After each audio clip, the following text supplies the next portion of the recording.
the show that told you. It's the show that told you years ago. That part, this one he gets. I get a lot. He gets this one. Years ago. We were in boxes when you first said, People are like, why are you saying that? That Shingun. yes. Like, huh? The guy from This is Kentucky? KW. I'm like, yeah. Can I tell you? We need the librarian to catch on. It's a great nickname. The librarian is a great nickname. We gotta really drive that. And I also think. You know what? Book it. What? book it. The librarian book. Oh, okay, that's good. That was good. I was about to give you real props. What? About what? Book it? I know. I think this is like you are unequivocally, with no one else in the area, the Shingun guy in the national media, and he's having a moment. Well, It's true. it's overdue. Hey, check it out. He is. You are. I'm happy. Hey, if you got book puns, please send them to First Things First. We start with a Lakers loss. Look at 43, So then I have 12, a and 9. 9. 10. Guys, Sorry. okay. No one's Sorry. keeping track. You asked. I asked 20 minutes ago. Not enough without LeBron.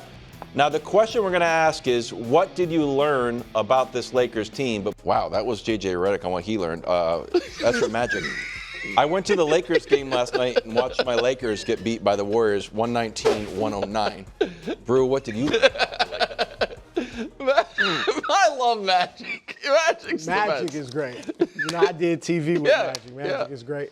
I learned that older gentleman, very distinguished looking with the glasses on, sitting next to his son. Sure. That didn't really smile much last night. They need him. I agree. They need him. Bad. Look, I don't think they are a top-tier Western Conference contender with LeBron. I agree. But without him, Luka, I think, gets them to the postseason. But they have no chance of doing anything without LeBron. They need LeBron to be maybe in that big second-tier contender group with Golden State, Houston, some other teams. But they need him, and because you saw last night, and obviously LeBron doesn't fix this, but they have very little athleticism on the wing. Okay, as good as Austin Reeves is, obviously that's not his number one strength. And last night it was the Luka Doncic show, and somewhat rightly so, because I don't think, Nick, it's not easy always to do it. You can't just go out and get whoever you want. I don't really like the way they've built around Luka. I agree. Right? Because it's similar to building around LeBron. Because both of them ball dominant, great passers, great scorers. Need shooters and defenders. Shooters, defenders, They don't and have either. athletes. Yeah. And they don't have either. Well, and DeAndre Ayton, here's what I want DeAndre Ayton to do. Bro. Last night, 10.6 rebounds.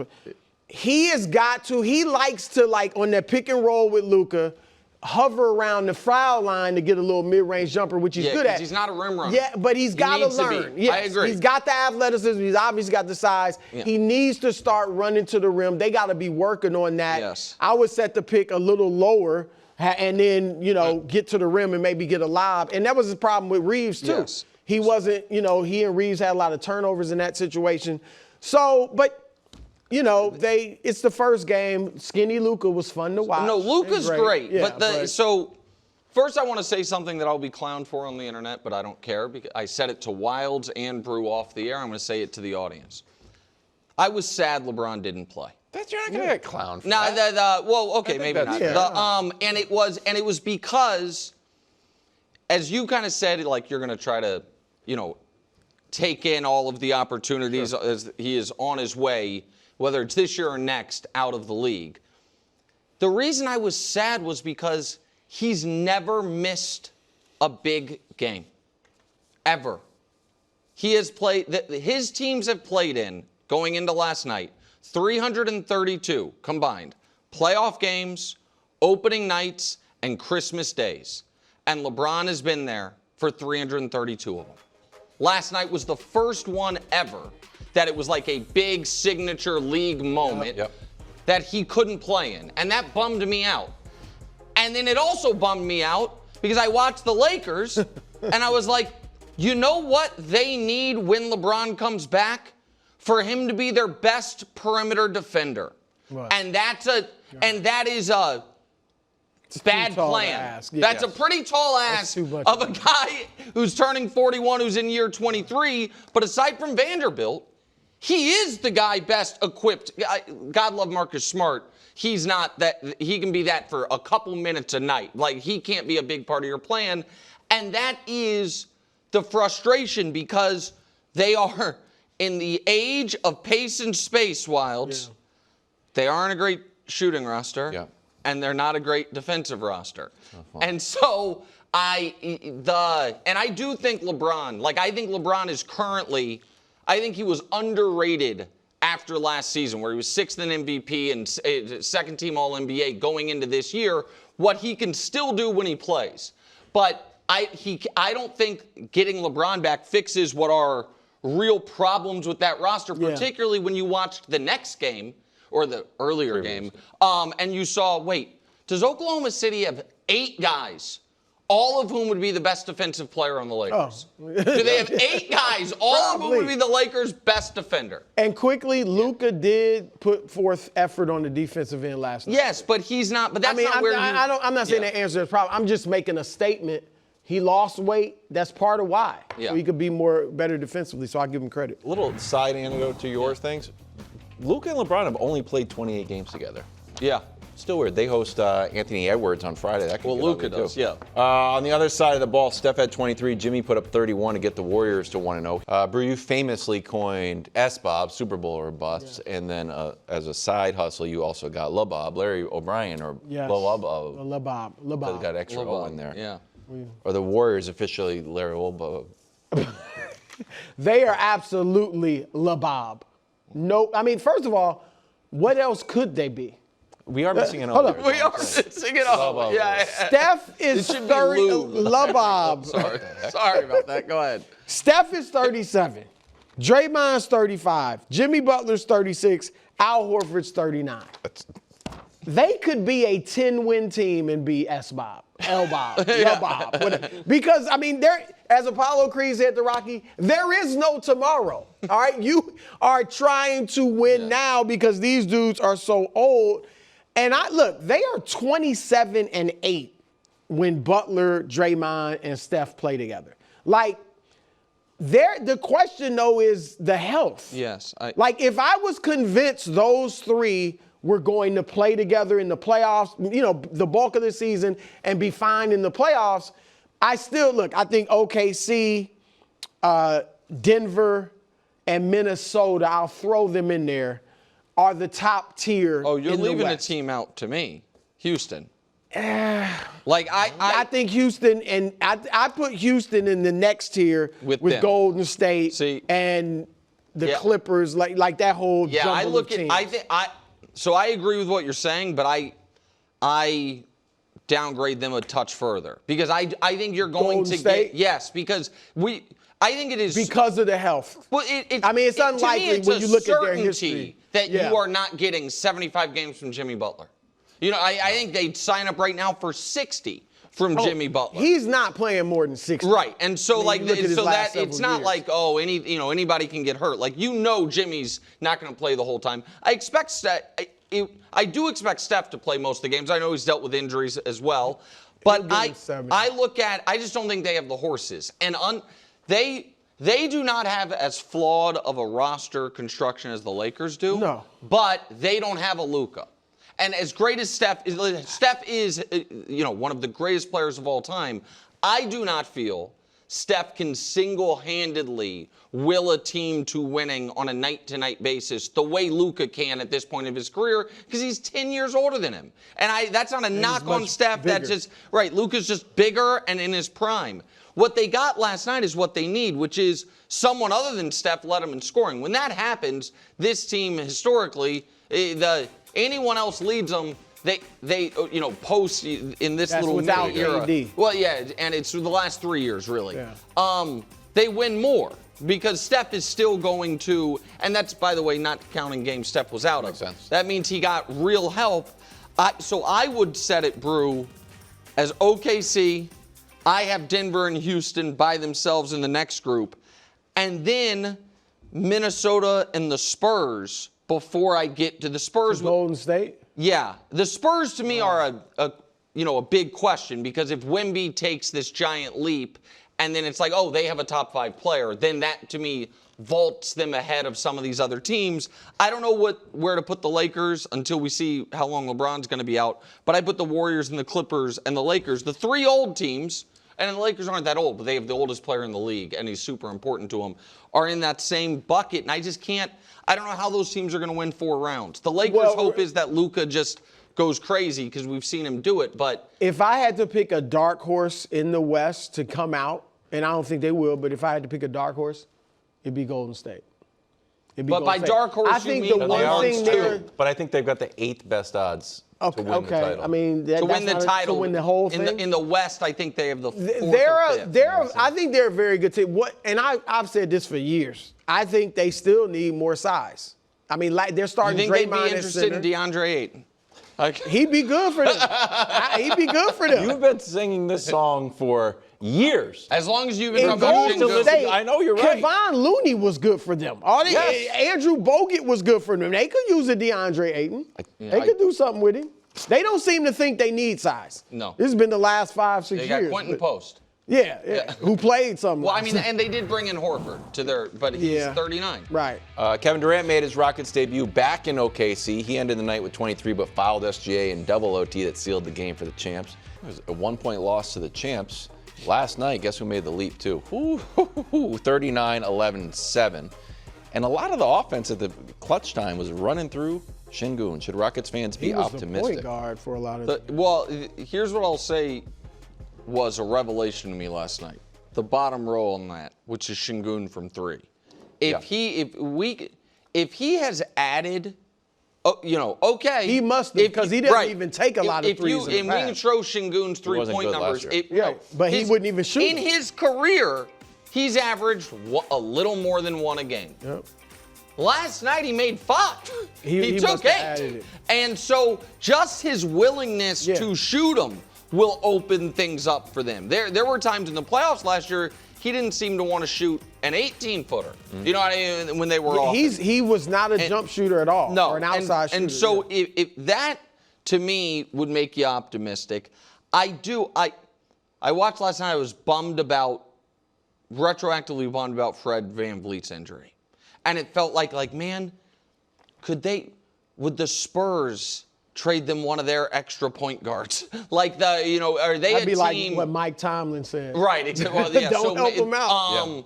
But it does feel like they need, because they're playing clutch minutes for Reed Shepherd.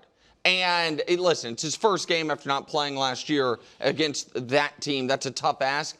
But it does feel like they need an extra ball handler. But I think Durant will be better than he was last night over the course of the year. The Thunder have the best defenders in the league. And as you've talked about, the only thing that even kind of bothers Kevin Durant are physical Lou Dort types who bother everybody. So, yeah, I'd be optimistic. I think the Rockets are going to be awesome. I think Amen Thompson's going to be who we thought he was. Şengün's who you thought he was. I think they're going to be awesome. I think they're very good. I think their fit is it's a little strange. And I'm going to leave this to you because he's your guy. But Şengün's their best player. I don't know if there's any question about that. Now, he's their best player, clearly. And him adding the 3-point shot, which he must have worked on that in the offseason because, like you said, for him to take 8, I don't care if he missed all of them. The fact that he took 8 shows that he is confident now in that shot. And in the past, he was not an outside shooter at all. So he's their best player. They definitely need VanVleet. That's terrible because they don't have a point guard. Reed Shepherd, I'm not writing him off for the future. He could not get any separation last night. He could not get any space from the defender. They were able to smother him all over the court. And he can't defend. And so it was like for offense is what you want him for. He couldn't really do any of that because they were able to stay attached to him. Durant, it was at times I felt like they just had him sitting out by the 3-point line. Yeah. And I think that's what I'm talking about. They have to figure out how their pieces fit. They had Amen Thompson and taking corner threes wide open. He was 0 for 7 on threes. He's not a shooter. So I think they have a lot of talent. And Şengün, is he going to play some point? Because that's what he was doing. You can play him like Jokic. He's like a smaller version of Jokic. But is that the best for you? I think, they just got to figure out how to use all the pieces. Because Durant was good at times. They had him posting a little early. He went off the dribble early. But I thought most of the second half, he was just kind of spacing the floor. And we've talked about this for years. He should shoot more threes. Yeah. He only took 4. He's not a straight-up catch-and-shoot three-point shooter, as great of a shooter as he is. Like he likes to take a dribble or two and hit that mid-range. So they need to work that in. The good thing is he's going to give you 20-something points just because he's such a great shooter no matter what. They just have to figure out how the pieces fit. I like him a lot. I don't think they're going to win the West. I'm going to say, I think they're really good. I don't think they win the West. What if someone became available? Well, if they get a point guard like a Van Vliet that close to that level, then I think that does change. You want to say something about Şengün? No, I love him, and I'm proud of him. I mean, you were. This is your time. Well, it's not that surprising because I think we were one of the few shows covering EuroLeague. I didn't run the numbers on how many threes he took in EuroLeague, but from what I watched, I don't remember him raining a bunch of threes. So this was surprising. I'm not writing off the fact that this was just an aberration game. No, that he's not gonna, that he'll make. Last year, we don't expect an average 39. They'll shoot 3 or 2, but not 8. So what is weird is, and then I want to say one other thing. So give us an extra minute on this, Hubs, even if it takes away from the Thunder. The only game last year he made multiple threes was opening night. He made 2 on opening night last year. Interesting. And whatever it was, he made his season high last year in threes, whether it was 2 or 3 on opening night, and then didn't do it again all year. But this looked different. Yeah, that shooting 8. I want to say one other thing. Maybe I'm just getting emotional as I'm getting older. Oh my God, you're gonna say you're crying again? I was sad again. Oh my gosh, this guy. But I think this is something real. Okay. We got 81 games left. No, I was sad for Durant. Because first of all, shout out to NBC for showing the intros, which I like, and it felt nostalgic. So maybe that's I was, in my feelings of nostalgia. There we go. But hearing the Oklahoma City crowd cheer like crazy for Steven Adams and then boo Kevin Durant made me feel like, man, this guy is one of the greatest players ever. And if we lined up the 15 greatest players of all time, is he going to be the only one without a home? Well, he doesn't have a home. That's like Oklahoma. It's been a decade, Oklahoma City. You won a title. That should have been. I mean, was it like a respectful boo? No, it was. You felt the same thing. There's angst there. There's real, and so I just thought about it. We actually still love you. Every other. I don't think so, man. Look, every other great player has a home like that we think of them But as. a lot of that is, and I'm not blaming KD for anything. I'm just saying he left them the way he did, went to Golden State. That could have become his home. And then left there. But he left there. That wasn't great. Work. And then, but Brooklyn, he didn't leave there the way like Vince left Toronto or Dwight left Orlando in that he didn't demand a trade. I'm talking about Oklahoma City. He hit free agency and left. It's like if LeBron had never gone back to Cleveland, they might feel a certain way. But it's just weird. You know what I mean? That especially after, it's going to sound this is like very New England-y, but when the Red Sox won a championship, you weren't mad at Bill Buckner came back and got a standing ovation. It was like all is forgiven. Yeah, the Cubs with Bartman. Right. Yes. For real. Yes. And I really thought that you won your title. Like post KD, you have the best team, and it wasn't a fluke title. You're the favorites again, and so I didn't. Maybe I'm an idiot. I didn't think they were going to boo him. I didn't really expect them to boo him, but it was back to back. Steven Adams cheers, and then KD boos. It's like, man. I'll say they better retire his number. I'll say that. Would say there can be no question they will. 100%. Yeah, okay. He better get his number retired. Yeah. All right, but they should treat him right with that. As for the champs, no J. You could argue a statue. Yes. Yes, that's what I think. Statue. Yeah, but no J. Will, but still left with a win and their championship rings. Brew, did you like SGA's game or his outfit more? His game. Look, he could pull it off. SGA is a sharp dude. Yeah. I couldn't pull that off. Well, don't sell yourself short. Brew, you look good in that. Brew wants you to ask him the question, Kato. Oh, sorry. I forgot. It's just like a filibuster. Can SGA make a run at the best player in the world heavyweight championship belts? This is interesting to me because, I've said this before, I think this plays into the GOAT, everything. Yeah. If SGA was a high flyer. Forget playing like Michael Jordan. If he played like Ja Morant, I think he'd already be viewed as the best player in the world. Now, you can argue that. I think Jokic is the best player in the world. He obviously better rebounder, better passer, scores as much, more efficient, all that. But if SGA had this ultra electrifying game, Kobe, Ja, Jordan, I think he would be viewed as the best guy. And look, so Nick, I went down just back, not all the way back, but starting with Kareem. The best players in the world have always had something unique about them, unicornish, like they're kind of the only one or one of the few that does it. Kareem had the most unique shot ever, the sky hook. Magic. Bird was white. Just looking at his the sky hook. Bird was white. But seriously, at that time, white American like just dominate, and his game was, the passes was fancy and stuff. Magic was a 6'9" point guard with incredible passing skills. Jordan, of course, a high flyer. Kobe, similar to Jordan, high flyer. Shaq, humongous. LeBron, 6'9", does everything. High school prodigy. Giannis, 7-footer, handling the ball.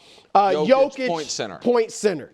And I think the route for him, there's one guy I left out, Tim Duncan, who was at some point the best player in the world, but dull type game, just one. Fundamental. Just one, right. Yeah. That's the path for Shea. He's going to have to win a lot. Now, if they win it this year, I do think people will grudgingly maybe say, he's got to be the best player in the world. He broke this but streak of 7 straight years where nobody repeated. He did it with a bunch of young guys. But that's the path. I was also sad last night, speaking of this. Game on the line, KD on SGA. I don't think in his mind he wasn't trying to make the shot. No. He was trying to get fouled. And it is brutally effective, and it leads to winning. But, man, it's kind of a bummer. But I'm like, this works. But you're just going to get him up. It was a legit foul. It was a legit foul, but I don't think he... But that was the plan. Right, the pump fake wasn't to create space to make a shot. It was to get exactly what he did. And I have less of a problem with that than I do with the Harden-esque hook the guy and then fall. Worse. This to me is smart, legit basketball, but it is a bummer. And I also think that is a little piece of what hurts him in the best player alive debate. Is that it feels, but he is building the resume of one of the greatest players ever, and he is forced his way into the discussion. I agree with you. I think it's Jokic right now, but the door is not closed to him. And I'll be honest, going into last year, if you would have asked me, will Shea ever be the best player alive? I would have said no. Right. And now I'm open to it. What I think is likely is that he never gets there. Because I think by the time Jokic has deteriorated, Wemby is ascended. Well, you know what I mean? So I think he might be in a position like Durant was, this year. Where, you know what I mean? If they win it this year, I don't think he'll be reviewed as that? It depends on what Joker does. Greg Jennings, looking handsome out here, joins us. World Series starts Friday on Fox. Now, as a precursor to the football must-win, we're going to do a little baseball must-win. Before we answer, I will give you the statistic, which I know you love. Winner of Game 1 wins 63% of the time. And since 1995, 80% of the time. Why do you know I love it? Because you love stats. I don't. I like. You love stats. I like what I think are. Yes, I like certain stats. This one. Can I tell you something? Yeah. It's the number one thing I would say to you to introduce you to somebody. I'd be like, like this guy loves stats? Probably, right? Okay. Yeah, I like relevant stats. I wouldn't have picked that one, but that's. You don't think it's relevant that the winner of Game 1 has won the World Series 80% of the time since 1995? The beginning of the wild card that would make it a must-win for both of them. Darn near, right? Exactly. Point goes to Brew. What? Thank you. I won 2 straight. What? I'm rolling, and I'm up 1-0. Sorry, this segment didn't go quite as planned. Maybe I screwed it up. I apologize. I think this game's more important for the Dodgers than the Blue Jays. Really? Yeah, I do. Because I think that how hot the Dodgers were, and then not playing for a week, and then if you come in and you lose Game 1, it's like, wait a minute. We were mowing through everybody, and so I think it's oddly more important for the road team and the Dodgers in this one. I don't think it's a must-win for either team. The Blue Jays just lost 2 straight to start at home to start the last series. You think they're worried about? I mean, you want to win game 1, of course, but Out of the box. neither Not a team must is win. going. It's the World Series. You said he was going to get a point. Well, I got saying the it was point. a double. I already got the point. Greg, we don't know where This your is- rooting interest lies now the Tigers are out. It's all good. I believe that the Dodgers are going to win. I'm going for the Blue Jays, but their format, I've always hated the 2-3-2 format because the team who wins, if you're the road team or the team that doesn't have the home field advantage, you win one of those first 2 games. You can close it out. You at can home. close it out at home. I've never liked that. I like the 2-2-1-1-1. Wow. So Blue Jays, get it done. I like that. Okay. Now it's time for a segment that grows more literal by the day in the football world. Must win. Bears at Ravens, who are favored. And Brew, you are looking at something that just must make you thrilled. Lamar Is Jackson. that today? That is. Hubs, That better this be is today. today, Wow. correct? Yes, it is Late today. breaking. So we're starting with you. We're not going to show the Ravens defense. We're just going to stay right here. Is this a must-win? Because you've been all over the map with this one. Bears at Ravens. It's an absolute must-win for so many reasons. One, you're getting your guy back, so you naturally think, okay, we got a morale boost. You've been averaging 37 points a game with him, so you're getting him back. You're coming off the bye. Obviously, Harbaugh did the whole thing with taking the toys out of the building and all that stuff. So, that's supposed to mean something. You played your last game, even though you lost, the defense looked pretty good. And just mathematically at this point, you can only get so far behind. So this is definitely, if they lose this game, now it's just going to be, okay, what do you kind of grab a hold of that's going to help us get back in this thing? Just a quick update. Shockingly, the points are still available. You don't. What? If we were on a track team, I got 2 rings. I'm a little complacent. I'm a little complacent. I got 2 you straight should run the rings. I anchor. won the lane. last one. That's why Just it's hard to FYI. three-peat. Yeah, go ahead. It's definitely a must-win for the Ravens. If not now, win. You got Lamar inserted back into your offense. Get it done. Move on. And I know it's a must. It's a one game at a time mentality. But it's going to be hard for this team and their fan base to not look ahead because you got the Bears right now. You got Miami Dolphins coming up. You got a stretch of games that you feel like should be winnable. They're very winnable games. And give me my ball. I want my toys back. If we win, I get my toys back. Please give me my toys back. What's up with these For us, we get Bruce bit back? Come on, man. Must win. Give me that point. Okay. He came more stronger than you. I don't mind if Greg gets the point, but I'm going to try to level set what this game's you're above actually it. about. Yeah, he's above the game. Exactly. I couldn't care less. Play about into He's it. like KD. I just want to be better. Yeah. I just want to give you guys the knowledge. All right. Forget all what I'm this doing. point stuff. It's about not what I'm knowledge. doing. Anytime you sit I want to back be better like and this, must you win just today than I was a week ago. Go ahead. This is a must-admit reality for Brew. Oh. This game is about more than the Ravens and the Bears season. It's about this show. Holy cow. Wow. And Brew has already tried for 3 weeks. Brew has circled this game Yes. as it's all going to come down to the Bears is game. true. And then the last 3 days, he has slowly but surely, like Andy Dufresne and Shawshank, been burrowing an escape hatch I from like that. it. And where it's like, now if they lose, Yeah. when you look at what's going on in the AFC North, they'd still be alive. So That is true. it is. I've gotten more concerned. Okay. Chicago's, they're not playing that great, but they're winning. Oh, you're. So it's not going to be an easy, you know what I mean? It's an easy game. But I will say this, Nick, you hit on it. I expect Baltimore to win. I'll be picking them to win. But I am saying, if they lose, Give Nick the point. that division, I mean, Just give Nick If the Steelers lose to the Packers, which is but they very all lose, possible. yeah. point. I mean, you not look that division. The Browns lose, the Bengals there's the 9 Browns lose. lives. Please conclude. give 9 Nick this lives in this year's AFC North. Nick is up. I don't really care about Nick the is up 1-0. I don't care about the point. I just wanted to give Aaron Rodgers' revenge game. Steelers home underdogs against the Packers. This is Rodgers, oddly, second revenge game of the year. He had 4 touchdowns against the Jets. Now, here's an interesting graphic, Greg. Is there a chance that Steelers Rodgers might be better than last year of Packers Rodgers? Passing yards about the same.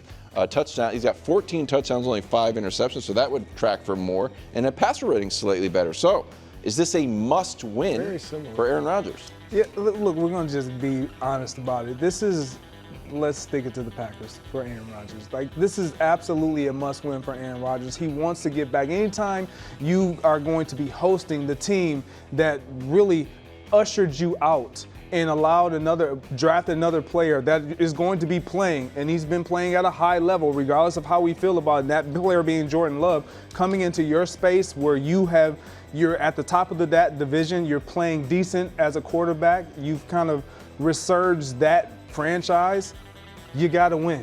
And you have to be the reason why we are going to win this game, because we saw last week the 2 interceptions, it really cost their team that win against the Bengals. So Aaron's got to play well. I look at this game totally differently. I think this is a clear-cut must-win for the Packers. Love it. The Packers have not played great since week 1. Even the week 2 Thursday night victory over the Commanders has lost a little bit of its luster since we've seen more of the Commanders. And that was also a weird game because it was a short week and the guys got hurt in it. The Packers were talking legitimately, and the media was talking Super Bowl. The one kid on their team was talking undefeated. That was, I'm not going to kill him for that, but they were considered an A1 contender. They have not looked like that in any game all year other than week 1 of the season. True. If you go into Pittsburgh and lose, it's like, man, that's 6 straight weeks of football. So, yeah, I mean, I think it's oddly a bigger game for Green Bay than it is for Pittsburgh. Both of you have bits of the truth. Oh. All right. It is a must-win for Aaron Rodgers. All right. This is like, Greg, this is your old team. Yeah, I know. All right. They jettisoned you. All right. You want to create a little distance between you and the Ravens and the Bengals and all that. But it's also a must-win, not just for the Packers, but for J-Lo. What's the narrative? Y'all already thinking, J-Lo, he hadn't looked quite as good. He's not as good as the numbers. If Aaron Rodgers goes in there, he's having a renaissance year and beats the Packers, or in Pittsburgh, beats the Packers, the narrative becomes, should they have kept Aaron Rodgers? I don't think. Does J-Lo, it was Brett, Aaron, J-Lo's not become. Thank you. Greg gets the point. What? Thank you. You kind of just remixed what they said. They didn't bring up J-Lo. He brought up J-Lo. He just called him Jordan Love. Giants, Eagles. Philly trying to avenge a loss to Jackson Dart, who broke out several dances and high-fived a ref while beating the reigning champs. Here are the stats from Week 6. Giants even ran for more yards. We thought that was going to be a little Saquon revenge game. And Philly turned the ball over twice. Is this a must-win for Philadelphia? It's a double must-win. Wow. Absolutely. Saving the best for last. All right, look, obviously the Eagles, A.J. Brown is back up to his antics. Yeah, I don't know what's Let's going see. on. I don't know what is going on with A.J. Can we see? He was at Instagram using me but not using me. After that great win, after he got plenty of balls thrown his way, deep balls, had a great game. I don't even know But what is that? I don't know what it that doesn't means. feel positive. No, it doesn't seem. It would have like an emoji, like a sunglasses, you know? I just don't know why you put this out. And so if you put this out, it feels negative. True. And you lose. Now all of a sudden we're back to where we were 2 weeks ago. And the sky is falling, and you'll get an anonymous quote about it feels like 2023 again. Yeah. And then for the Giants, it's a must-win because obviously they're coming off this historically bad loss, and you like jobs are on the line. Jobs are on the line, so they need a must-win. All right. It's a must-win for the Eagles. Now, even with it being a must-win, if they win, we know there's going to be complaining inside the locker room. If they lose, there's definitely going to be complaining inside and outside. We're going to be on them. But to get embarrassed by this team just 2 weeks ago, in the fashion of which they were able to get embarrassed, and I say able because they quit. The Giants made them quit in that game. You do not allow a team just 2 weeks removed to come into your house and beat you after making you quit on their turf. You got to win and you got to make a statement, and it's a division opponent. Get it done. Last year, around week 6, there was a team with a rookie quarterback and a coach on a hot seat who actually was on a bit of a run. It was like, oh, maybe they'll be a little better than people thought. And they lost a game in absolutely historic, heartbreaking fashion, and they didn't win again for 3 months, and the coach got fired. That was last year. That was Caleb and Eberflus and the Bears. I am here to tell you the Giants must win this game, or else I don't know if we can throw up the Giants' schedule or not. They are staring at months, potentially, before they get a win, and Dable looking at the end of that game against the Broncos as potentially the end of his tenure. So I think the Eagles, win or lose, it would appear there's going to be a level of confidence and dysfunction.